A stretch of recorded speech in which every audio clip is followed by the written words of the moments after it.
Good morning. Happy Tuesday. Welcome to your early morning intuitive guidance where I share a card and some information about how you can maybe process that card, give us all an opportunity to connect with each other and move some things forward in our lives. So again, this morning it did the weird thing where it didn't want to allow me to go live, but kind of snuck my way around it. Good morning to whomever's popped on. Good morning, Peggy. Welcome, welcome. Glad you are here. So we'll see. Technology is challenging me lately. Good morning, Abigail. Good morning, Carolyn. Welcome. Glad everybody's rolling in. My practical rebels here. And we are back to the Power of Surrender deck by Judith Orloff. And we have a card that I think will spark some conversation today because many of us struggle with this. Good morning, Mel. Welcome, welcome. Glad you're here. Give it a minute or two as everybody starts rolling in, but you could maybe start with some nice deep breaths. Good morning, Lucy. Welcome. Glad you're here. Nice deep breaths in through the nose, out through the mouth. Just breathing into your body, in through the nose, out through the mouth. Good morning, Beth. Good morning, Cindy. I think I caught everybody. We'll see. If I missed anybody, good morning, good morning. Welcome. Glad you're here. Let me grab a drink here. It was raining this morning. Finally, a little bit of rain. It's been so dry. Good morning from the Sioux. Glad you're here.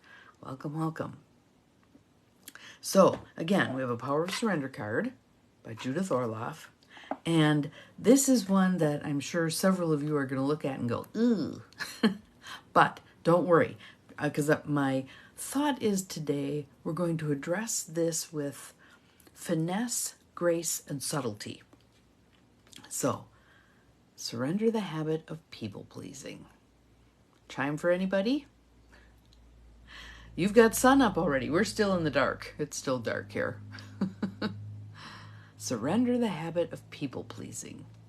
So, what are your thoughts? Good morning, Holly. Good morning. We are going to surrender the habit of people-pleasing today. And I have 8 of you on here, which is my favorite number. So let's jump into it. Let me read the bottom part. Good morning, Gwen. Glad you are here. Read the bottom part of it, and then we'll tear it apart a little bit and see what we think. Surrender the habit of people-pleasing. Speak your needs and be true to yourself. Focus on your own happiness instead of always trying to make everyone else happy. Absolutely, old habits die hard. Absolutely, absolutely. And women in particular have been trained to go along to get along. Be nice. Be nice, right? Yeah, nice can be a 4-letter word. I'm reading the newest book by Barbara Hewson, who used to be Barbara Stanny, who writes about women and money. And her story is a classic of this, where in her era, the 50s and 60s, women weren't supposed to manage money. So her father turned her trust fund over to her husband, who gambled it away. He was a financial dude, but gambled it away. And she got to the point in her life where she had 3 little girls and had kind of finally kicked him to the curb. And yes, and there's a huge difference between nice and kind. Yes. And she finally found her voice in terms of, wait a minute, this isn't working for me. I have to take care of my kids. I can't deal with you anymore. You're out of here. Things weren't set up in her era to provide support for a divorced spouse who is caring for the children, etc. And she had to scramble, and she had to learn a whole lot about managing money. So now she teaches that to other women. And I really like her story because it's very clear this can happen to anybody. When we've been indoctrinated into that belief that we're supposed to be nice, we're supposed to be good at household things, we're not supposed to be good at money, it sets us up terribly. And it takes a couple of generations of us working on this stuff to really clear out a lot of the ick. And I think we're at that pivotal point where there are enough young women who are saying, no, I need to understand this. I need to know how to do this. And I'm going to get myself a skill set. Whatever it's going to take to get this skill set, I'm going to get it. So, people pleasing.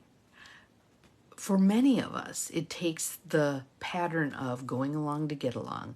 I'm not going to rock the boat. I'm not going to stir things up, etc., etc. What we don't realize is, in the short run, that may keep some things a little smoother. In the long run, it ends up creating much more turmoil than it would if we addressed whatever it is on the front end. And I like to teach coaching clients just to come up with a few things that help them navigate this new world. One of which is buy yourself time. Buy yourself time. If something happens, someone's putting you down, asking for something that's inappropriate, wants you to do something that you don't want to do, etc., buy yourself some time. Let me check my calendar and I'll get back to you on that. Buy yourself some time. As you're walking away, your head's probably going, Bonnie, why the hell would I do that? I don't want to do that. Now how do I figure out how to say no? Okay? But buy yourself time. Do not answer immediately. Sure, I can do that.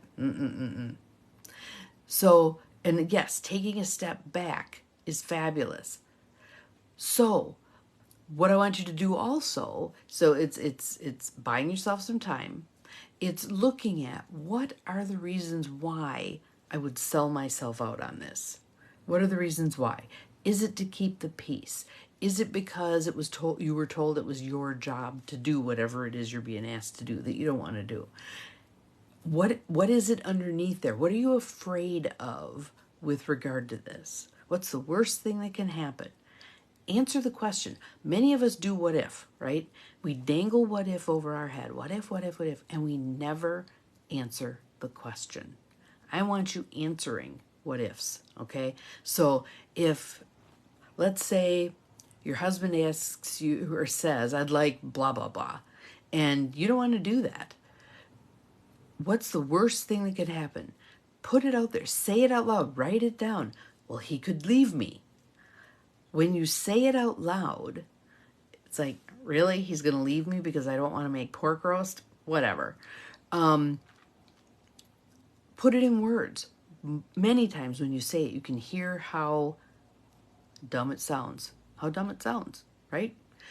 Again, we want to honor that part of ourselves, usually a little kid part, that wants to go along to get along, because that was self-preservation at that point. Now it's self-annihilation because we're expending ourselves in ways we don't want to be. So another thing that I teach people is give a small answer and repeat, repeat, repeat. No, thank you. No, thank you. No, thank you. Be the broken record. When you say it enough, eventually they're going to get the hint and go away for a while. Okay? There we go. That's a great way to do it. Thank you, and I will pass my turn for your invitation. Yep. No thanks.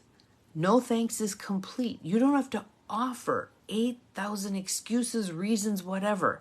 No thanks is sufficient. It's good enough. It's done. Smile, walk away.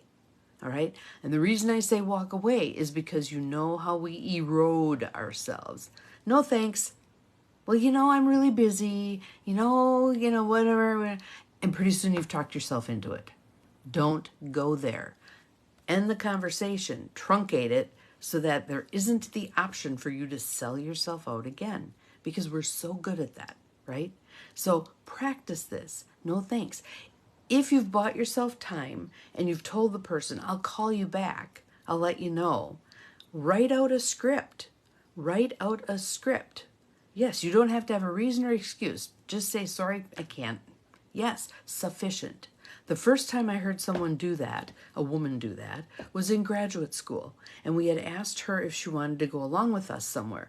No, thanks. And that was it. No excuses, no explanations, no nothing. And I was like, wow, you can do that? How cool is that? So thank you, Claudia French, for that lesson. Much appreciated.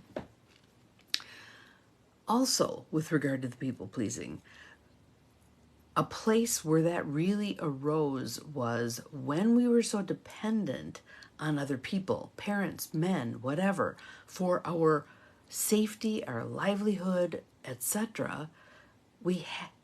Capitulating was something that the situation kind of called for. So if it's 1750 and you are entirely dependent on your husband, really hard to say no, right? Here we are, 2023. Women have their own sources of income for the most part. Women have their own decision-making authority. We get to vote. We get to buy a car. We get to do these things that in the past we couldn't do. Getting a loan, we couldn't get a loan without our husband co-signing. Now we can. So again, circumstances have changed. Our thought process hasn't necessarily kept up with those changes. Look at your true circumstances. What's the worst thing that could happen here? Well, so-and-so could retaliate by saying I'm not nice. All right? How much sleep do you want to lose over someone saying you're not nice? How much better are you going to be day to day when you are taking care of yourself? When you're saying no. No, thank you. Can't do that at this point. Thanks for the offer, but no. Repeat, repeat, repeat. All right? It's kind of like unsubscribing from emails. How many of you have a hard time unsubscribing from emails because you're afraid you're going to make somebody feel bad? Unsubscribe. Just do it. So, surrendering this habit of people-pleasing. What else are some of the reasons that you don't? What are the things that get in the way and make you want to be stuck in being called selfish? There we go. Yes, exactly. What people think about you is none of your business. And you cannot control it. And really, people don't have respect for you if they can manipulate you. Know that. People don't have respect for you if they can manipulate you. When you say no, if someone gets their nose out of joint, not your problem. Not your problem. And yes, that word, selfish. Fling that around. It's kind of like saying to a kid, I'm so disappointed in you. You know, it's crushing to a kid, right? Selfish is one of those words that's crushing to women.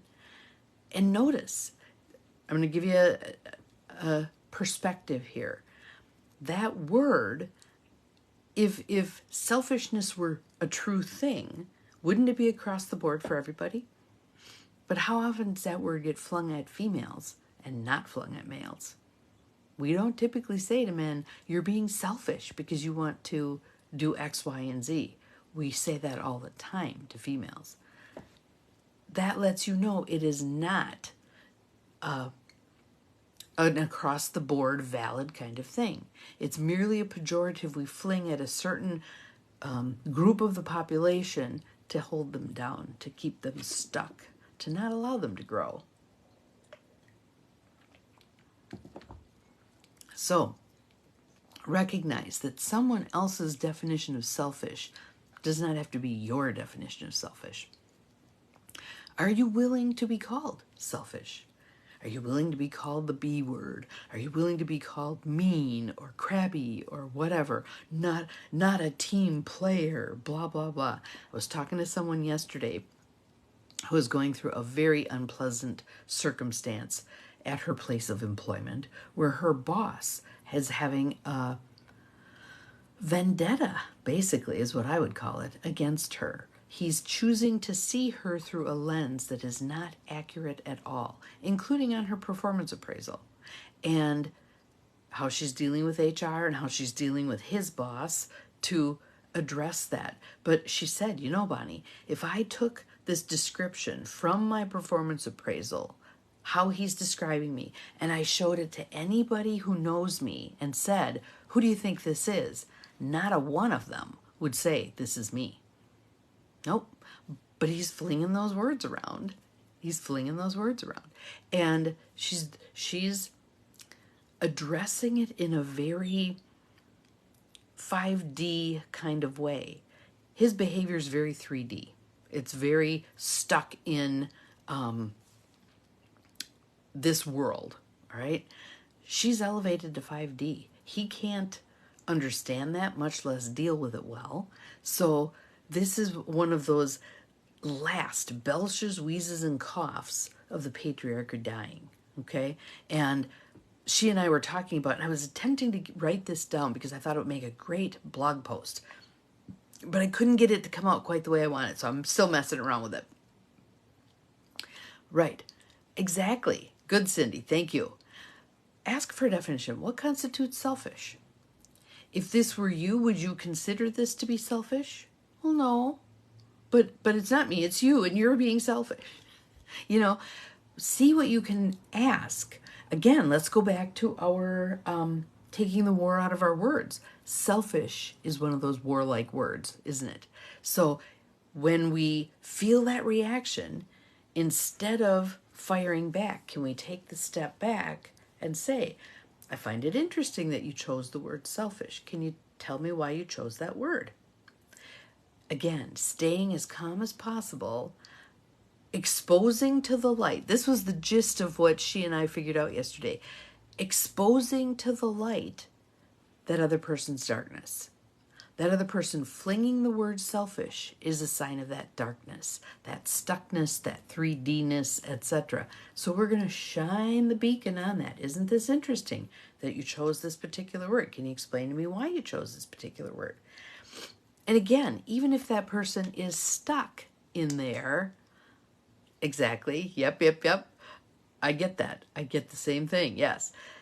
Even if that person is stuck in their storyline about how they're perceiving things, even you just shining a little bit of light on, isn't it interesting you chose that word? Can you explain to me why you chose that word?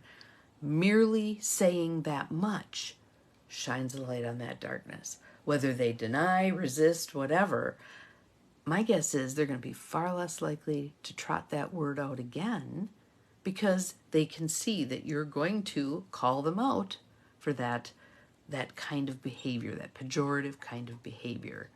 Not acceptable to me. Not acceptable to me. I see myself as standing in my strength, standing in my light, setting a boundary. No, I don't care to do that. If you want someone to do that, you can ask someone else or you can do it yourself, but I don't care to do that. Very matter of fact. Even if you're reacting. So again, you got to practice taking the step back, breathing a little bit.